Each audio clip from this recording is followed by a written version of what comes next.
Masih bersama saya Bapak Toto Priyono di channel edukasi pembelajaran online. Pada kesempatan ini Bapak akan berikan pembelajaran kelas 5 tema 2 subtema 2 pembelajaran ke-6. Kita perhatikan di sini ada gambar, ada anak yang bernama Edo di sini dan teman-temannya sedang melaksanakan musyawarah. Mereka akan bicarakan tentang rencana peragaan tari. Sebelum musyawarah dilakukan, mereka sepakat bahwa musyawarah akan dipimpin oleh Edo. Selain itu, mereka juga sepakat bahwa Siti sebagai penulis yang akan mencatat jalannya musyawarah dan mencatat hasil musyawarah. Apa yang dimaksud dengan musyawarah? Apa yang harus kita lakukan sebagai peserta musyawarah? Nilai-nilai apa yang terkandung dalam kegiatan musyawarah? Ayo baca uraian berikut ini. Mengambil keputusan dengan musyawarah. Setiap warga negara mempunyai tanggung jawab ikut serta dalam mengambil keputusan bersama. Keputusan bersama adalah suatu keputusan yang sudah ditetapkan berdasarkan pertimbangan, pemikiran, dan pembahasan yang matang. Keputusan bersama haruslah mewakili kepentingan seluruh anggota atau seluruh peserta rapat. Keputusan bersama juga merupakan keputusan yang harus dilaksanakan dengan rasa penuh tanggung jawab. Oleh karena itu, sebuah keputusan bersama harus dipatuhi dan dilaksanakan oleh semua peserta rapat tanpa kecuali dan membeda-bedakan. Dalam mengambil keputusan, kita tidak boleh memaksakan kehendak. Hasil dari keputusan yang diambil juga tidak boleh hanya menguntungkan satu pihak, tetapi semua pihak haruslah merasa diuntungkan. Karena keputusan bersama harus menampilkan rasa keadilan dan semua peserta rapat mempunyai kedudukan yang sama. Pengambilan keputusan harus didasarkan pada beberapa nilai penting agar semua pihak terlibat merasakan keadilan. Nilai yang mendasar tersebut diantaranya sebagai berikut. Nilai kebersamaan. Pengambilan keputusan harus dilakukan secara bersama-sama, duduk dalam satu tempat dengan tujuan yang sama demi kebaikan bersama. Walaupun setiap peserta rapat berasal dari latar belakang yang berbeda, namun harus tetap mendahulukan kepentingan umum dan mengesampingkan kepentingan pribadi. Yang kedua adalah nilai kebebasan mengemukakan pendapat. Bebas artinya tidak memaksakan pasangan dari orang lain. Semua peserta rapat boleh mengutarakan pendapatnya. Pendapat yang tidak berikan harus logis dan masuk akal. Tidak menimbulkan perpecahan, sesuai dengan norma, tidak menyinggung perasaan orang lain. Nilai yang ketiga adalah nilai menghargai pendapat orang lain. Setiap peserta rapat haruslah mendengarkan dan menghargai pendapat orang lain tanpa mencela orang yang sedang mengemukakan pendapat. Bila tidak setuju dengan pendapat yang dikemukakan peserta lain, boleh menanggapinya, tetapi dengan cara yang sopan agar tidak menimbulkan permasalahan, agar tidak menimbulkan permusuhan. Jadi boleh kita berbeda pendapat, tapi perbedaan tersebut jangan sampai membuat perpecahan. Nilai yang keempat, nilai jiwa besar serta lapang dada, melaksanakan hasil keputusan dengan rasa penuh tanggung jawab. Nilai persamaan hak ialah seluruh peserta rapat diberi hak yang sama untuk mengemukakan pendapatnya, Mereka diberikan kebebasan untuk mengemukakan pendapat. Musyawarah mufakat merupakan salah satu bentuk upaya mengambil keputusan bersama yang sesuai dengan nilai budaya bangsa Indonesia yang demokratis. Musyawarah berarti membicarakan dan menyelesaikan bersama untuk suatu persoalan, dan tujuannya untuk mencapai mufakat atau kesepakatan. Dengan kata lain, musyawarah adalah pembahasan bersama suatu masalah guna mencapai sebuah keputusan. Mufakat artinya kesepakatan untuk melaksanakan hasil musyawarah. Jadi yang dimaksud musyawarah mufakat adalah perundingan bersama untuk memecahkan masalah sehingga tercapai keputusan bulat yang akan dilaksanakan bersama. Kita mengetahukan musyawarah dalam mengambil keputusan untuk kepentingan bersama, bukan untuk kepentingan bergolongan atau pribadi. Dalam proses musyawarah, kita pasti akan mendengar pendapat dari peserta musyawarah. Pendapat tersebut bisa saja berbeda-beda, bahkan saling bertentangan. Apabila kesepakatan telah diambil, maka kesepakatan itu sudah bukan lagi milik dari pihak yang mengusulkan, namun telah menjadi milik bersama. Keputusan tersebut harus dipatuhi dan dilaksanakan bersama dengan penuh kesadaran dan tanggung jawab. Ciri-ciri musyawarah untuk mufakat antara lain sebagai berikut. 1. Sesuai dengan kepentingan bersama. 2. Usul atau pendapat yang disampaikan mudah dipahami dan tidak memberatkan. Yang ketiga, dalam musyawarah, pertimbangan moral lebih diutamakan dan bersumber dari hati nurani yang jujur. Ciri yang keempat, pembicaraan harus dapat diterima dengan akal sehat dan sesuai dengan hati nurani. Sementara itu, ada beberapa prinsip dan aturan musyawarah. Antara lain 1. Musyawarah dilandasi dengan akal sehat dan hati nurani yang luhur. Yang kedua, musyawarah dilandasi dengan semangat gotong royongan dan kekeluargaan. Yang ketiga, mengutamakan kepentingan umum. 4. Menghargai pendapat orang lain. 5. Keputusan yang diambil harus dapat bertanggungjawabkan serta moral kepada Tuhan Yang Maha Esa. 6. Melaksanakan keputusan bersama dengan dilandasi etikat baik dan penuh rasa tanggung jawab. Tata cara persyaratan musyawarah antara lain sebagai berikut. 1. Peserta musyawarah harus hadir sebelum musyawarah dimulai. Yang kedua, musyawarah dimulai jika peserta musyawarah telah mencapai quorum. Quorum adalah penetapan jumlah minimum anggota yang harus hadir pada saat musyawarah. 3. Ada susunan kepanitiaan yang diminimal terdiri dari ketua, notulis, peserta musyawarah. Notulis itu petugas yang menulis semua hasil musyawarah. 4. Setiap peserta musyawarah berhak menyampaikan pendapat. 5.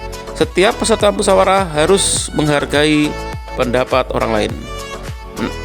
Pendapat yang disampaikan harus dapat diterima akal sehat, tidak untuk kepentingan pribadi atau golongan, tidak menimbulkan perpecahan sesuai dengan norma, dan tidak menyinggung perasaan orang lain. Sementara itu, cara mengeluarkan pendapat antara lain sebagai berikut. 1. Mengacungkan tangan sebagai tanda izin pembicara atau menyampaikan pendapat. Ya, mengacungkan tangan ya. Yang kedua, berbicara setelah dipersilahkan. Yang ketiga, kalau ada yang berbicara, menunggu sampai pembicaraan selesai. Jangan sampai menyela pembicaraan orang lain. 4. Bersikap sopan dan menghargai orang lain. Yang 5. Suara cukup jelas agar semua peserta musyawarah bisa mendengar usul atau pendapat dari kita. Sementara itu, sikap dalam musyawarah antara lain sebagai berikut. Pertama, kita harus menghargai pendapat orang lain. Kedua, tidak memaksakan kehendak kepada orang lain. Yang ketiga, tidak boleh mencela pendapat orang lain. Yang keempat, tidak boleh memotong pembicaraan orang lain. Itu adalah tata cara kita bermusyawarah. Sekarang ayo kita berlatih dari bacaan tentang musyawarah di atas. Tugasnya adalah kita buat daftar pertanyaan, kemudian kita buat juga jawaban atas pertanyaan tersebut. Pertanyaan tersebut harus mengandung kata tanya apa, siapa, di mana, bagaimana, dan mengapa. Sebagai informasi untuk anak-anak semua, kita berikan contoh kata tanya, pertanyaan, dan jawabannya agar bisa digunakan untuk bahan belajar di rumah. Kata tanya apa? Apa yang dimaksud dengan keputusan bersama? Jawabannya adalah keputusan bersama adalah suatu keputusan yang sudah ditetapkan berdasarkan pertimbangan, pemikiran, dan pembahasan yang matang. Yang kedua, katanya apa? Apa yang dimaksud musyawarah? Musyawarah adalah pembahasan bersama suatu masalah guna mencapai keputusan. Yang ketiga, masih dengan katanya apa? Apa yang dimaksud mufakat? Mufakat artinya kesepakatan untuk melaksanakan hasil musyawarah. Sementara itu, pertanyaan berikutnya adalah katanya siapa? Siapa yang bertanggung jawab ikut serta dalam pengambil keputusan bersama di lingkungan masyarakat? Semua maka masyarakat. Siapakah yang berhak menyampaikan pendapat saat musyawarah?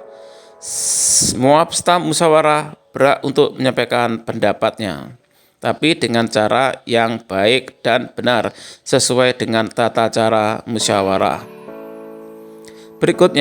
Katanya berikutnya yaitu bagaimana. Bagaimana cara menyampaikan pendapat saat musyawarah? Pertama, kita ajukan tangan sebagai tanda izin bicara. Yang kedua, berbicara sesuai setelah dipersilakan. Yang ketiga, kalau ada yang berbicara menunggu sampai pembicaraan selesai.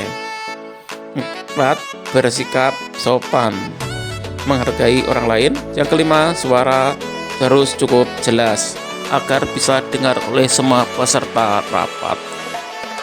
Katanya bagaimana? Bagaimana sikap kita saat musyawarah?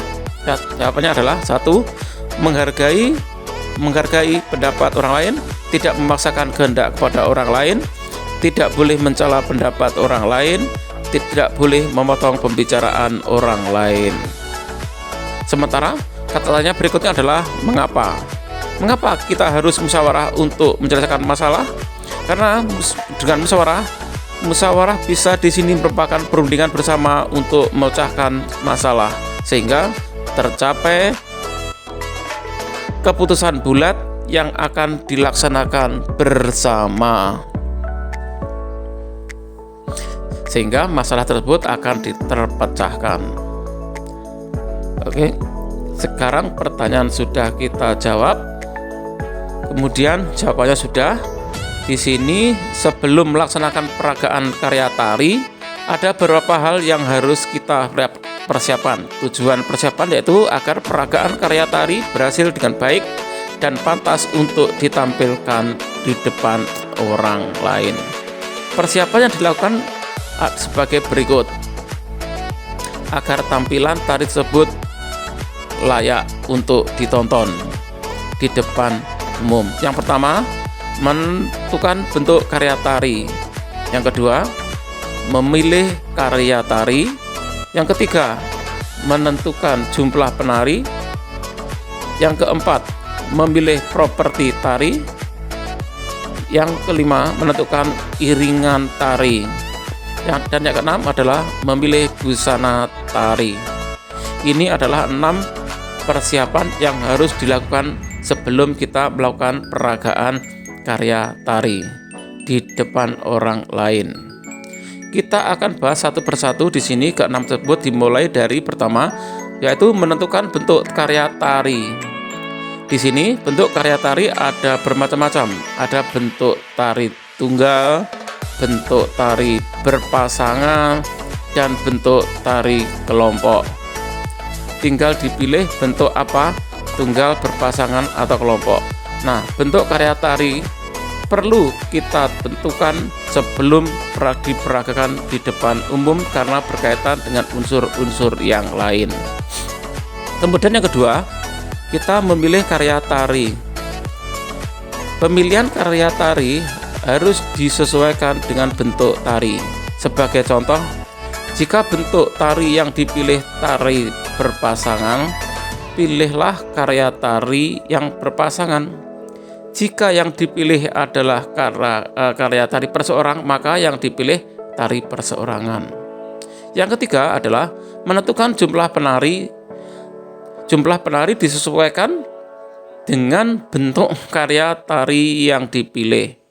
Jika karya tari yang dipilih berpasangan, jumlahnya penarinya 2 orang atau kelipatannya. 2 orang, 3 orang, 4 orang, atau karena berpasangan ya. Yang keempat, memilih properti tari.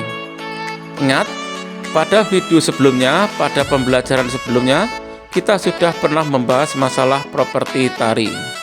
Properti di sini perlu dipersiapkan sejak awal dan akan selalu dipakai sejak saat latihan, sehingga nanti pada saat latihan atau tampil sesungguhnya sudah menguasai properti tersebut. Tujuannya agar saat berbiasa dengan menggunakan properti sehingga sesuai dengan gerak tari. Yang kelima, di sini adalah menentukan iringan tari. Saat ini iringan tari bisa kita dapatkan dalam bentuk rekaman, baik dengan pita kaset maupun CD. Persiapan iringan tari sejak awal dan digunakan setiap kali latihan ya.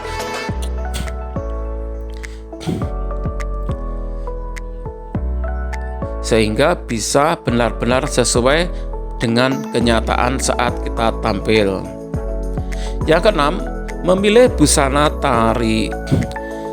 Ingat, setiap karya tari pasti butuh busana yang berbeda. Busana tari harus sesuai dengan tema tari yang akan ditampilkan. Saat ini tentu banyak tempat-tempat persewaan busana tari sehingga akan memudahkan anak-anak dalam menyiapkan busana tari. Namun, apabila di daerah tempat tinggalmu tidak ada penyewaan busana tari, maka bisa kita buat kreasi sendiri menggunakan busana tari yang sesuai dengan tari yang akan kita peragakan. Tapi butuh kreativitas tentunya. Itu adalah ke-6 poin ya untuk persiapan kita tampil di depan umum. Nah, kamu telah mengetahui unsur-unsur yang harus dipersiapkan dalam peragaan karya tari. Sekarang kamu dan teman-teman sekelasmu juga telah sepakat memilih karya tari yang akan diperagakan. Sekarang tugasnya adalah isilah bagian berikut berkaitan dengan peragaan tari yang akan kalian ikuti. Di sini ada 6 bagian, silakan ditulis. Bentuk karya tari, iringan tari, busana tari ya. Ini adalah bagian untuk persiapan pentas di depan penonton.